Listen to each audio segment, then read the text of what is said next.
Thank you, Mr. Chairman, and let me start by thanking you for holding this hearing. I think this is an important topic, and I welcome each of the witnesses for attending and testifying. Every so often, an individual case of injustice captures the nation's attention, and it opens our eyes to issues that are by no means unique to that individual, but that previously had remained hidden from the public. That's what has happened with Britney Spears, one of the most iconic American pop stars of all time, who has been under a California conservatorship since 2008. The case has captured the attention of the world, and I myself count myself emphatically in the Free Britney camp, and have been so vocally for some time.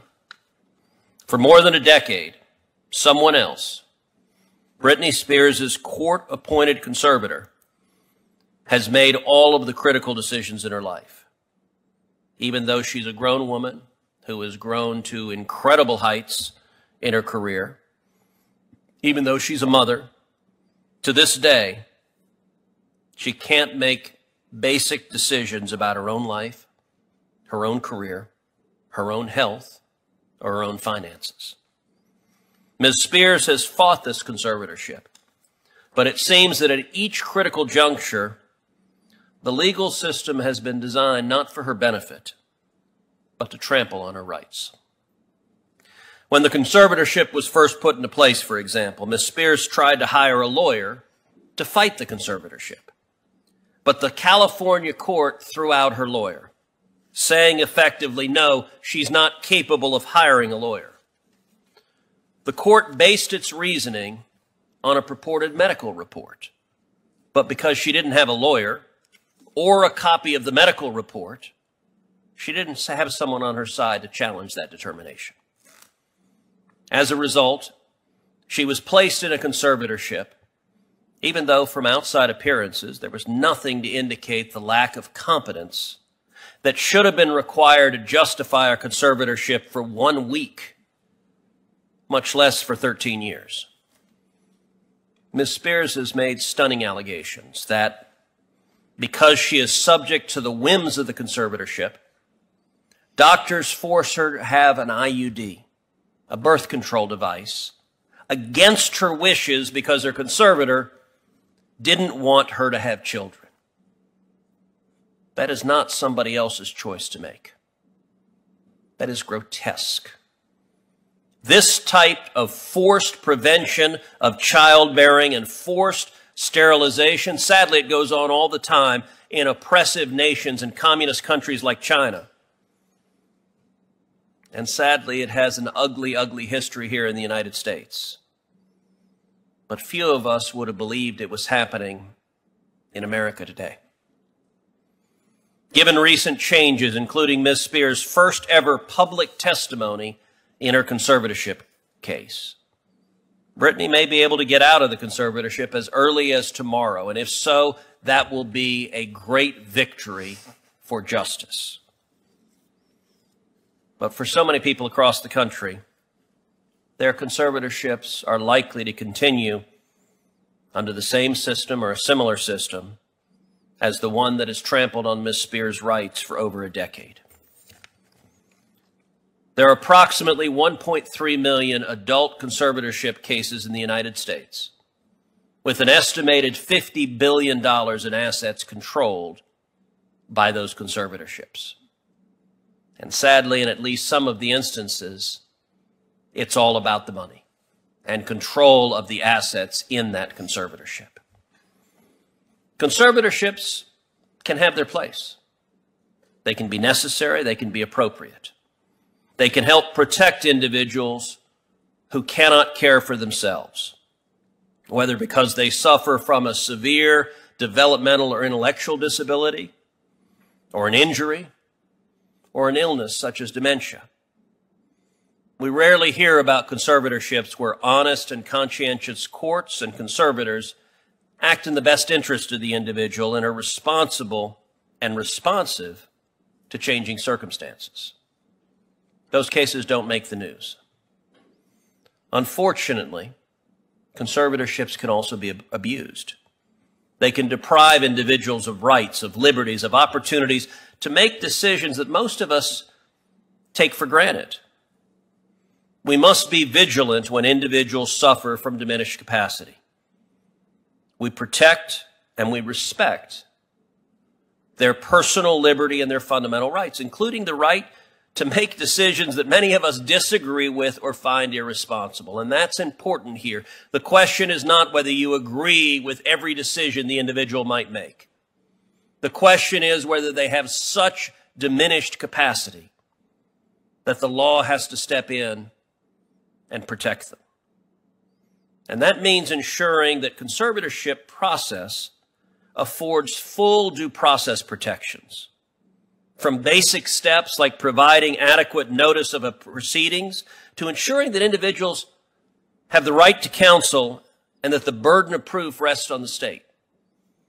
I talked a minute ago about the beginning of Britney Spears' case. For the court to throw out her lawyer based on a secret medical report that she couldn't access, the lawyer couldn't access, and couldn't be charged is something straight out of Kafka. It's not right. It's not how our legal system is meant to operate. Instead, we need to ensure that there is ample opportunity for people to contest conservatorships.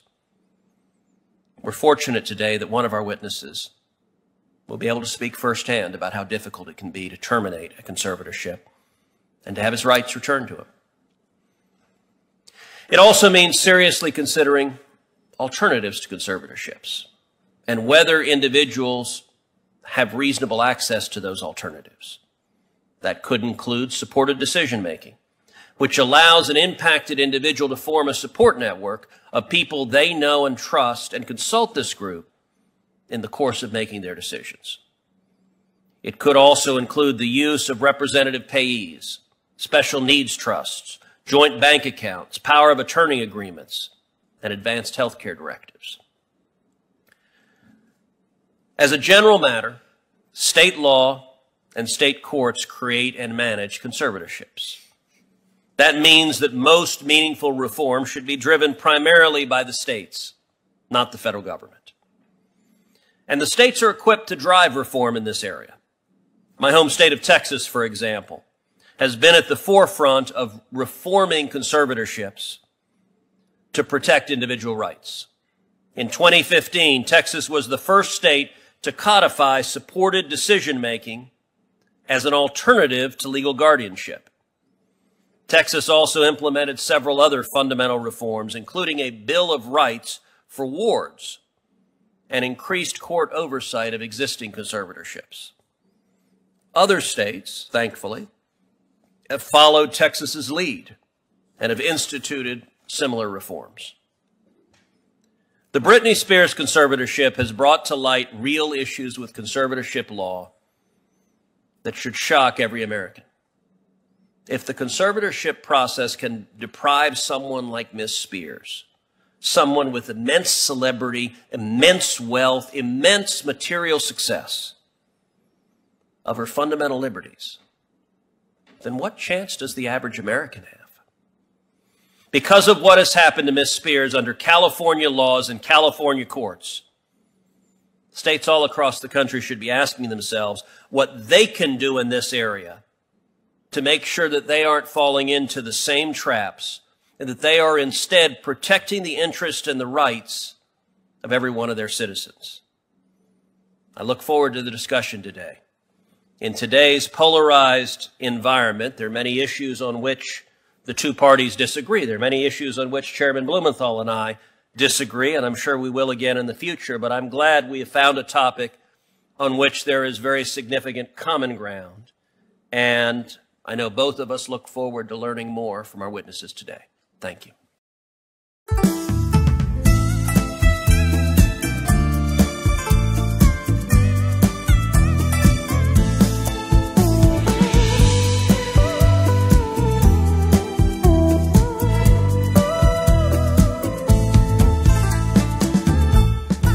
Tình nồng thắm xuyên qua bao mái tranh, ngọt ngào dâng hương hương mái tóc xanh, những tình mặn mà là những tình đơn sơ.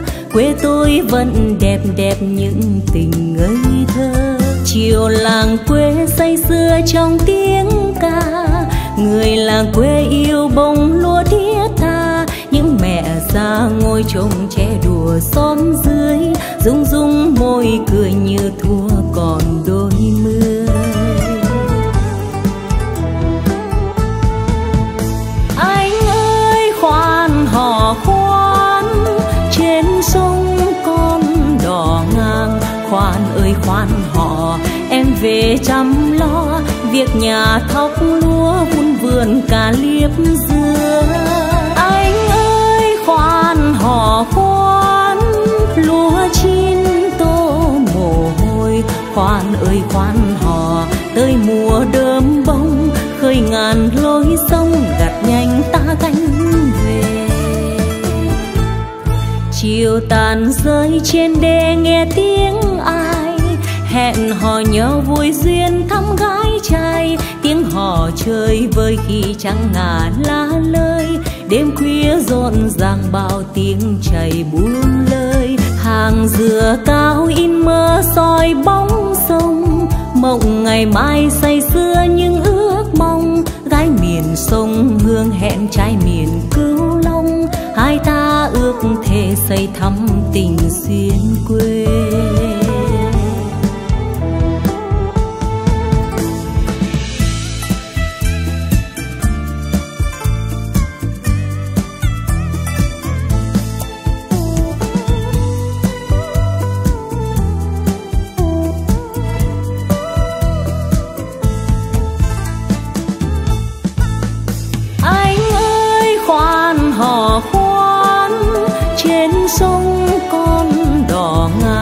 Khoan ơi khoan hò, em về chăm lo việc nhà thóc lúa vun vườn cà liếp dưa.